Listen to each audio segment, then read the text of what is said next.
Ini sangat riskan teman-teman. Apalagi video ini ditonton oleh orang-orang awam. Bukan cuma ditonton oleh orang-orang seperti Koh Dondi, bukan ditonton juga orang seperti saya. Banyak orang awam nonton ini, dan apa yang terlintas di kepala mereka ketika dimirip-miripkan antara Alkitab dengan Al-Quran, pasti akan tergambar di kepala mereka bahwa semua agama benar. Dan ketika menganggap semua agama benar, maka risikonya apa? Murtad berjemaah.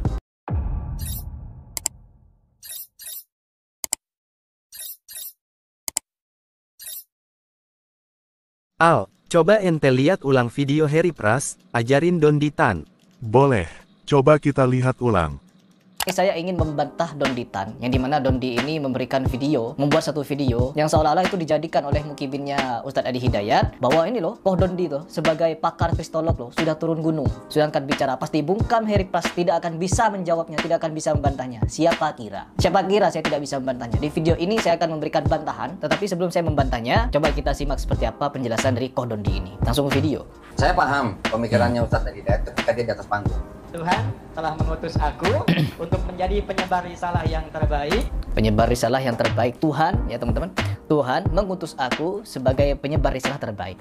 Tuhan ya. Kenapa tidak menyebutkan Allah ya? Kan terjemahnya bukan Tuhan mengutus aku. Ustadz Adi Hidayat ini memotong depan, memotong tengah. Yohanes 3 ayat ke-16 disamakan dengan Maryam ayat 30:31.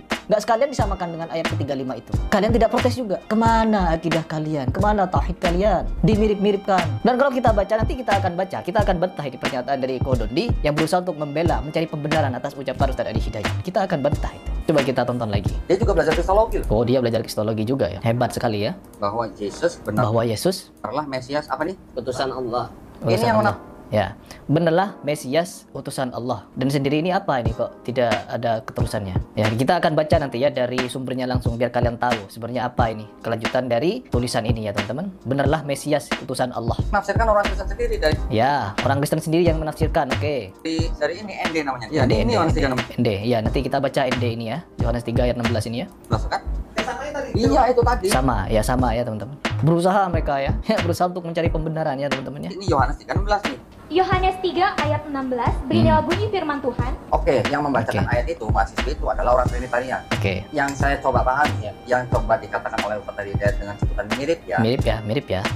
Itu artinya ada utusan Yesus. Entah sebagai manusia atau sebagai Tuhan. Kok masih entah? Ya, kok masih entah teman-teman? Ya Allah, ya Allah. Ini resikonya membela orang yang sudah salah teman-teman. Jadi akan keluar kalimat entah, memiripkan ini yaitu. Akhirnya apa? Pembenaran yang dicari. Coba kita tonton lagi. Tuhan itu sendiri yang inkarnasi. Tuhan itu sendiri. Inkarnasi. Datang ke bumi untuk Bani Israel. Ya, itu kan berbeda namanya. Kalau Tuhan sendiri diutus lalu reinkarnasi menjadi Tuhan, itu kan sudah gak sama dengan Al-Quran. Bahwa di dalam Al-Quran, Isa diutus sebagai hamba Allah untuk menyampaikan risalah dan menjadi seorang nabi. Tidak bereinkarnasi sebagai Allah. Tidak ada reinkarnasi yang di dalam Islam. Terus kenapa dimirip-miripkan? Karena diutus Allah. Jangan dipenggal Bapak. Sekalipun itu ayat Bible, sekalipun itu ayat dari Yohanes, jangan dipenggal, baca terus. Coba lanjut lagi. Ya, berarti apa? Utusan. Karena di Yohanes 17 ayat 3 bahwa inilah hidup yang kekal, mengenal engkau satu-satunya Allah yang benar, engkau Bapa. Ya. Dan mengenal Yesus Kristus yang kau utus. Ya. Berarti Yesus apa? Utusan. Oke. Berarti Yesus utusan. dan di sini teman-teman, ketika kita berbicara masalah hal seperti ini kan tafsir dari Yohanes tadi. Dan sekarang coba kita baca dulu seperti apa kalimat lengkapnya dari Yohanes itu ya. Ya, kita sudah buka di sini ya di Yohanes 3 ayat ke-16 ya di ND seperti yang dibaca oleh Koh Dondi ini ya teman-teman.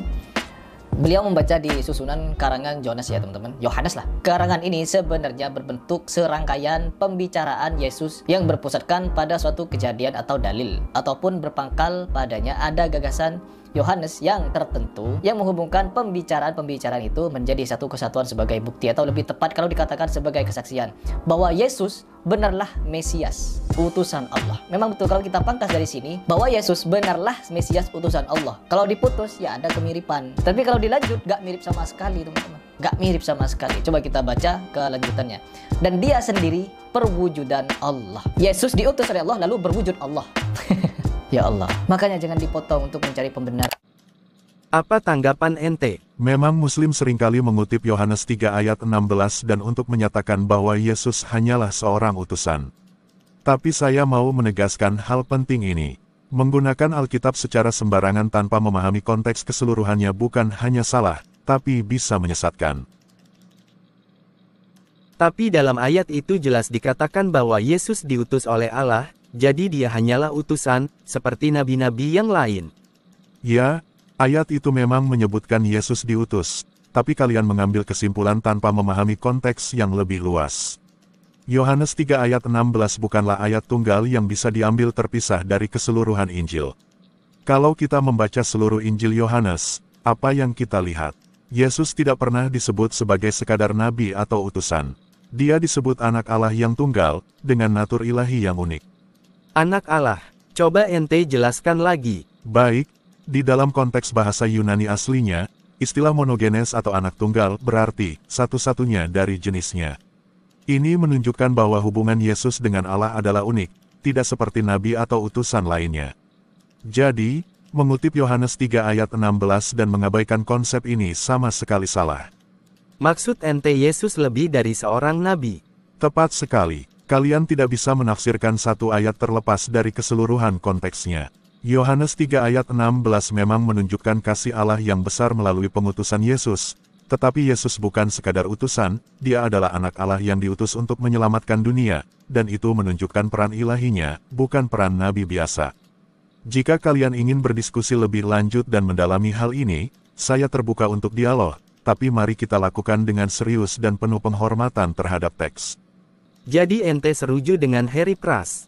Dalam hal ini saya setuju, karena dalam video tadi, Harry mencoba mengajarkan Dondi kesalahpahamannya tentang Yesus dan Yohanes 3 ayat 16.